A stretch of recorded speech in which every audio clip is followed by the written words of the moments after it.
Assalamualaikum warahmatullahi wabarakatuh. Perkenalkan, saya Dewi Esti Sarameng. Saya mahasiswa Universitas Negeri Gorontalo, jurusan Fisika, Prodi Pendidikan Fisika.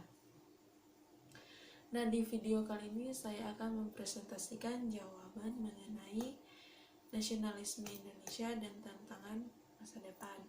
Nah, kita langsung saja pada soal yang pertama. Dalam kondisi seperti ini, apa saja tujuan bersama yang mengikat kita sebagai satu bangsa dan membuat kita merasa perlu mempertahankan nasionalisme Indonesia? Nah, jawabannya, Pancasila lah yang mengikat dan mempersatu dari bermacam-macam perbedaan yang ada di Indonesia. Nasionalisme ini Indonesia sendiri bertujuan menghidupkan kembali kepribadian bangsa yang harus diselaraskan dengan perubahan zaman. Ia tidak menolak pengaruh kebudayaan luar, tetapi dengan menyesuaikannya dengan pandangan hidup, sistem nilai, gambaran dunia bangsa Indonesia. Oke, soal yang berikutnya atau soal nomor 2. Nilai apakah yang dapat mendukung tercapainya tujuan bersama? Nah, agar supaya tujuan bersama itu dapat tercapai, maka yang diperlukan itu yang pertama yaitu kerjasama.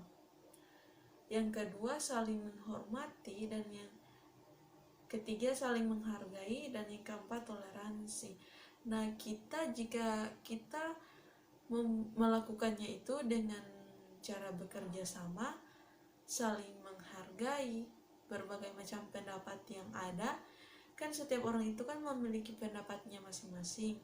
Nah, di situ kita mencari jawaban atau pendapat yang terbaik, dan kita juga kalaupun ada pendapat yang berbeda itu, kita harus menghargainya agar supaya mendapatkan hasil yang terbaik. Di dalamnya itu ada kerjasama, dan yang terakhir yaitu toleransi.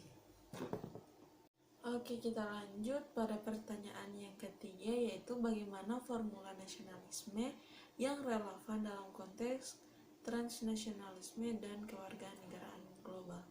Nah, jawabannya yaitu jiwa nasionalisme adalah kunci dalam kewarganegaraan global. Apa yang dimaksud dengan kewarganegaraan global?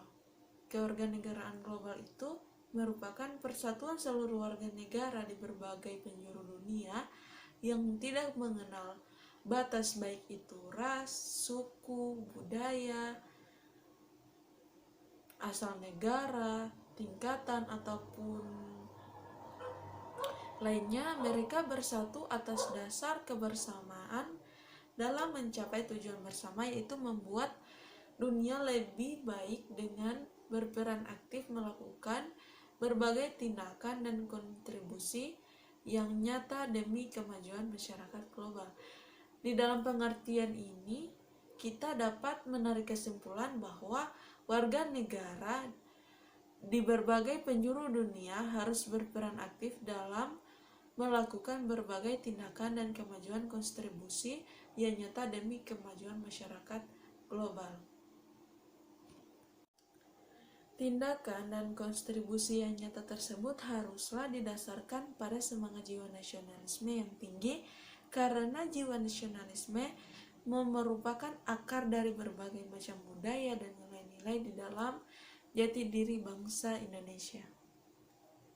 Dengan demikian, betapa pentingnya jiwa nasionalisme dalam mendasarkan kontribusi yang nyata untuk warga dunia di dalam lingkup kewarganegaraan global, sehingga jiwa nasionalisme inilah yang merupakan kunci demi kemajuan warga atau masyarakat di dunia dalam kewarganegaraan global. Pertanyaan yang keempat, bagaimana memahami berbagai perubahan dan evolusi makna nasionalisme itu sendiri? Jawabannya dengan cara melakukan gerakan untuk melakukan perubahan dengan mengisi visinya satu bangsa, satu bahasa, dan juga satu tanah air. Pertanyaan kelima, apakah kebijaksanaannya mengadopsi kewarganegaraan ganda atau Beberapa kewarganegaraan bisa diterapkan di Indonesia tanpa mengurangi nasionalisme bangsa lain. Kebijaksanaannya ialah kewarganegaraan juga dimanfaatkan untuk kepentingan pribadi.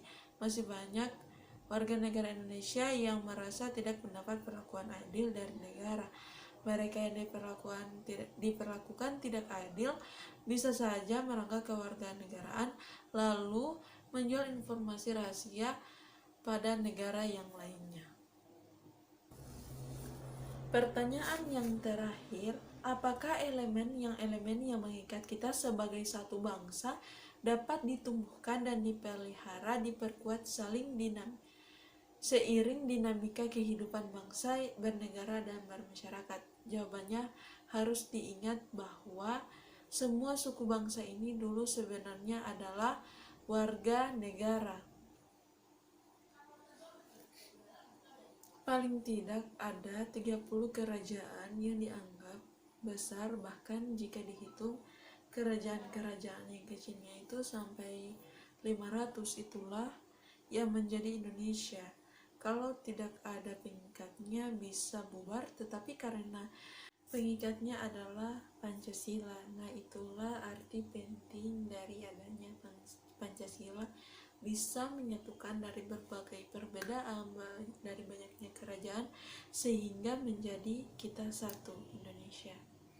Nah, itulah video presentasi dari saya. Lebih dan kurangnya saya mohon maaf. Wabillahi taufiq wal hidayah. Wassalamualaikum warahmatullahi wabarakatuh.